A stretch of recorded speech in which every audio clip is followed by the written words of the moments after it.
Primeiramente, eu gostaria de agradecer o eminente presidente da Ordem dos Advogados do Brasil, secção de São Paulo, Dr. Luiz Flávio Borges Durso, a quem eu coloco um voto de louvor pela excelente presidência desta casa.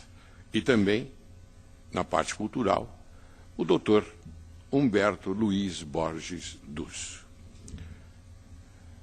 O valor das coisas não está no tempo em que elas duram, mas na intensidade com que acontecem. Por isso, existem momentos inesquecíveis, coisas inexplicáveis e pessoas incomparáveis. Fernando Pessoa.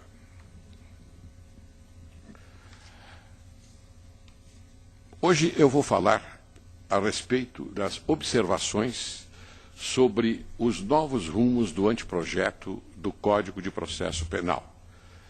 A comissão de juristas responsável pela elaboração do anteprojeto de reforma do Código de Processo Penal são os eminentes e cultos profissionais do direito, ministro Hamilton Carvalho, que é o coordenador, e demais profissionais do direito, como eu disse, Eugênio Pacelli de Oliveira, relator, Antônio Correia, Antônio Magalhães Gomes Filho, Fabiano Augusto Martins Silveira, Félix Valois Coelho Júnior, Jacinto Nelson de Miranda Coutinho, Sandro Torres Avelar, Tito Souza do Amaral, a quem eu peço vênia para cumprimentá-los pelo exercício do trabalho incansável que tiveram nesse anteprojeto.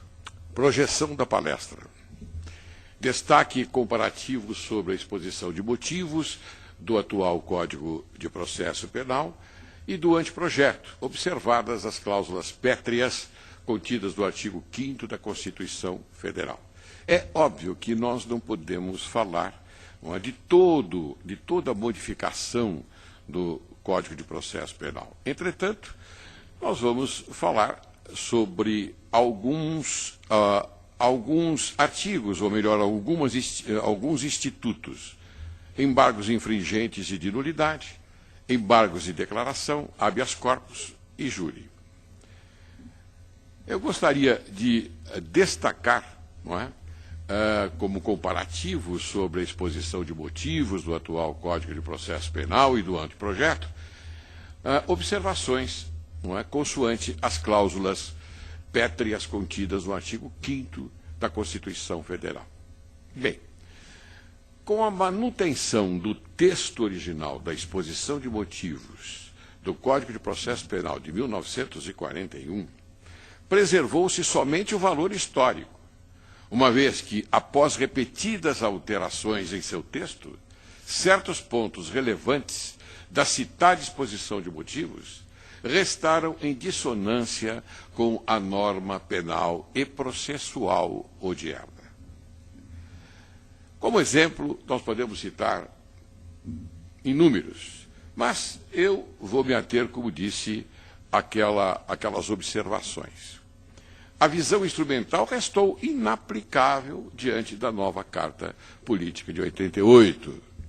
E a atual exposição de motivos da reforma do Código de Processo Penal está a proteger e a assegurar as garantias individuais no caminho das exigências constitucionais.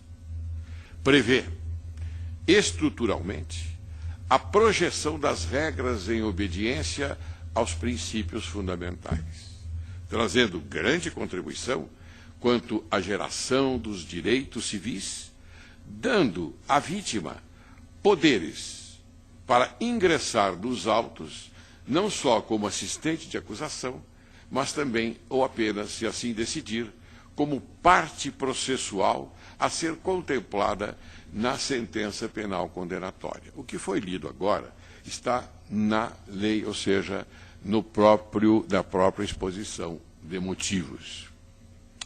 Da forma cravada, então, na exposição de motivos da reforma penal, segue-se o exemplo de Portugal e Espanha. O que ocorre nestes países? Lá, não é?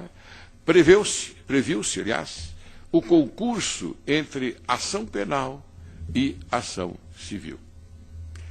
A necessidade, sim, da renovação e atualização do Código de Processo Penal, colocado como está, conforme os termos do Estado de Direito democrático, previsto nas cláusulas pétreas da Constituição Federal.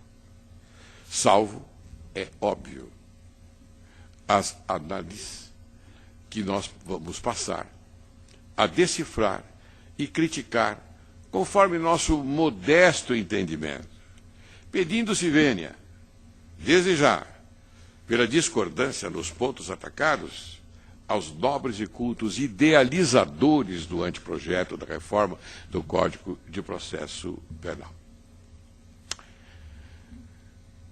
Os embargos infringentes de nulidade, que antigamente era, ou melhor, que no Código vigente está no artigo 609, parágrafo único, modificou-se. A nova redação, ela diz: do acordo condenatório não unânime que, em grau de apelação, houver reformado sentença de mérito em prejuízo do réu, cabem embargos infringentes a serem opostos pela defesa no prazo de 10 dias, limitados à matéria objeto da divergência no tribunal. Interpostos os embargos, abrir-se-á vista ao recorrido para contra-razões no prazo de 10 dias. Os embargos serão processados e julgados conforme se dispuser o regimento do tribunal. Parágrafo único. O órgão competente será composto de modo a garantir a possibilidade de reforma do acordo da apelação.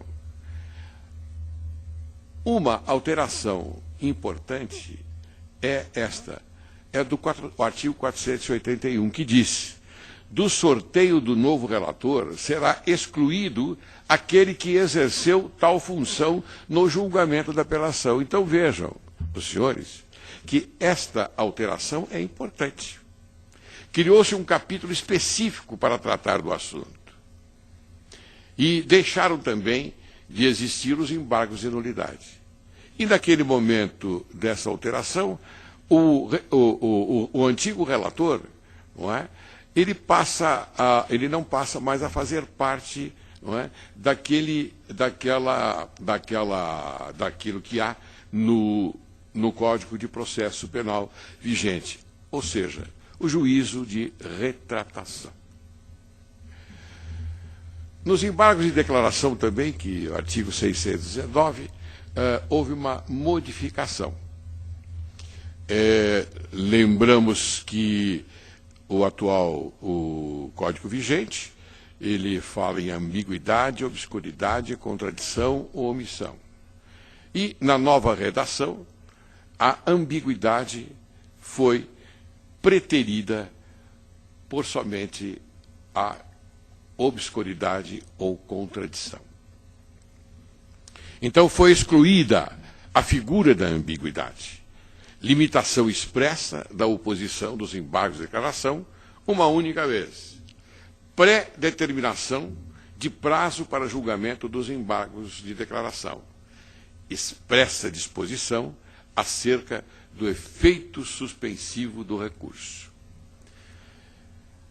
No habeas corpus, primeiro eu vou tecer algumas considerações.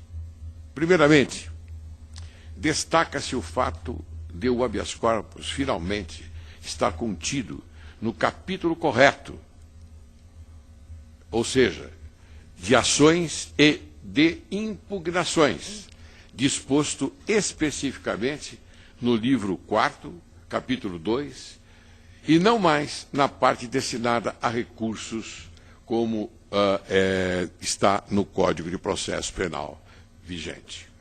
O anteprojeto do novo Código de Processo Penal, praticamente, manteve a redação do artigo 647, que é aquela que dar-se-á habeas corpus sempre que alguém sofrer ou se achar na iminência de sofrer violência ou coação ilegal na sua liberdade de ir e vir.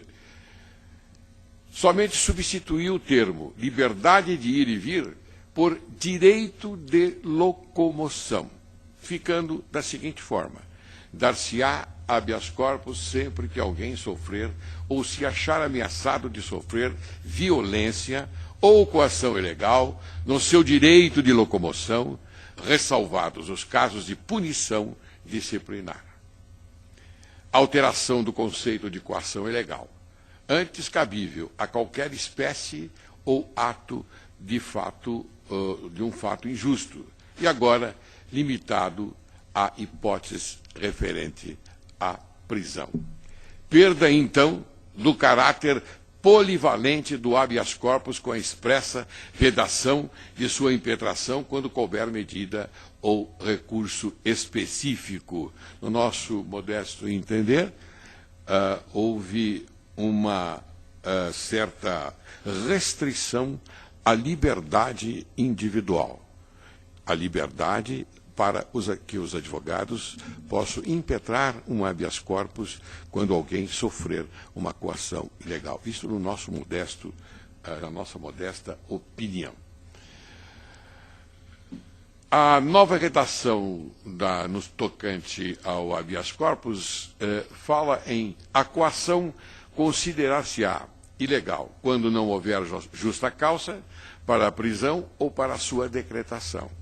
Quando alguém estiver preso por mais tempo do que determina a lei, quando quem ordenar a prisão não tiver competência para fazê-lo, quando houver cessado o motivo que autorizou a prisão, quando não for alguém admitido a prestar fiança nos casos em que a lei autoriza, quando o processo a que se refere a prisão, na sua decretação, for manifestamente nulo, quando extinta a punibilidade do crime objeto da investigação ou do processo em que se determinou a prisão.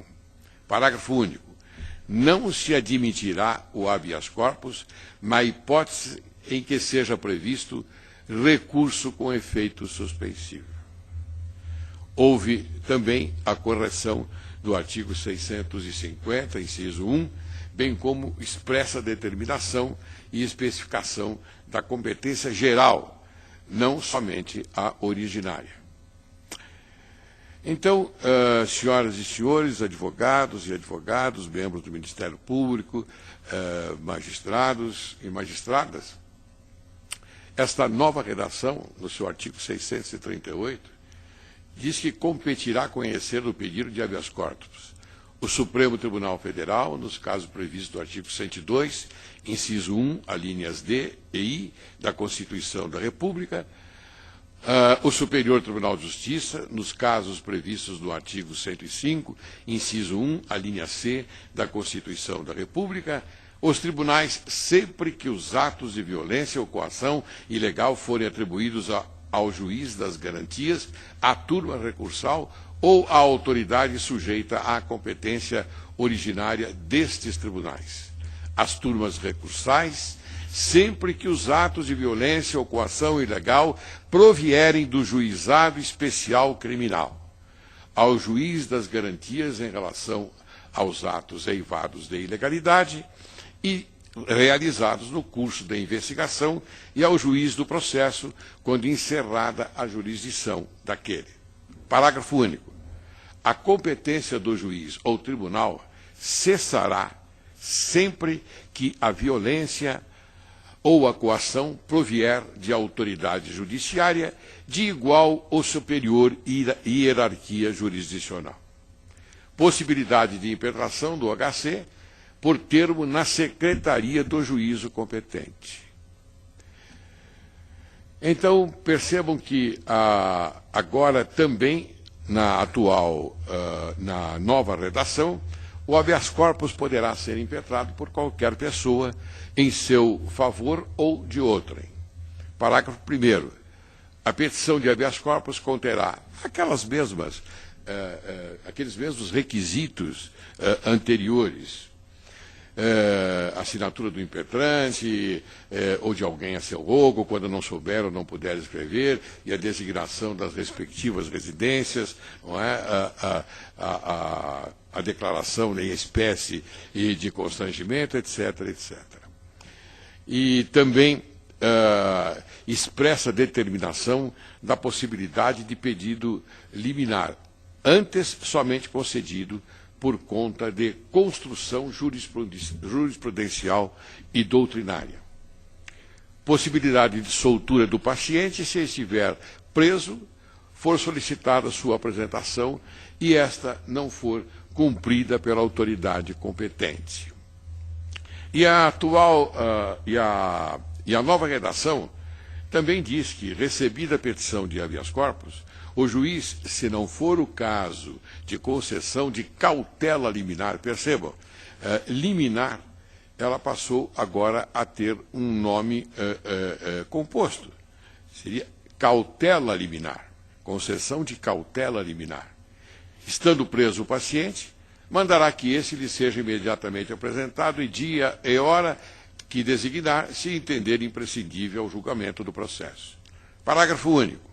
Em caso de desobediência, o juiz providenciará a imediata soltura do paciente, encaminhando cópias do ocorrido ao Ministério Público para apuração da responsabilidade. Determinação expressa de prazo de 24 horas para ser notificada à autoridade coatora para que esta preste informações, do mesmo jeito do Código de Processo atual. Possibilidade do envio de alvará de soltura por meio eletrônico. E então percebam que na nova redação, a autoridade apontada como coatora, que é o artigo 642, será notificada para prestar informações no prazo de 24 horas, após o que, no mesmo prazo, o juiz decidirá, notem bem, fundamentadamente, que é bastante importante, há que ser fundamentado. E o parágrafo 1º diz, se a decisão for favorável ao paciente, será logo posto em liberdade, salvo se por outro motivo deve ser mantido na prisão.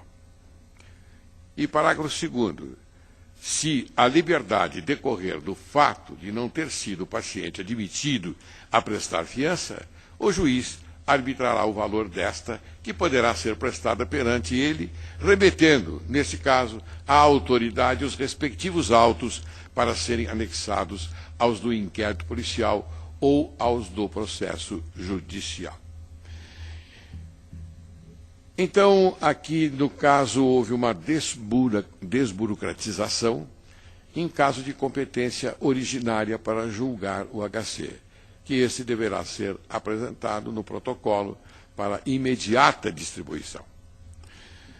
E a atual redação do Código vigente diz que se a prisão contiver os requisitos do artigo 654, parágrafo 1º, o presidente, se necessário, requisitará da autoridade indicada como coator informações por escrito. Então vejam que há uma certa sinonimia com o Código de Processo Penal vigente, mas com uma nova colocação, observadas, é óbvio, as regras dos direitos fundamentais. E no artigo 644, diz que se a petição contiver os requisitos do artigo 639, os ideais das informações por escrito, no prazo de 48 horas, se não for o caso de concessão liminar da ordem, faltando, porém, qualquer daqueles requisitos, o relator mandará preencher-o logo que lhe for apresentada a petição. Note-se que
jurados, pequenas cédulas feitas de papel opaco e facilmente dobráveis, contendo 8 delas a palavra sim e 8 a palavra não.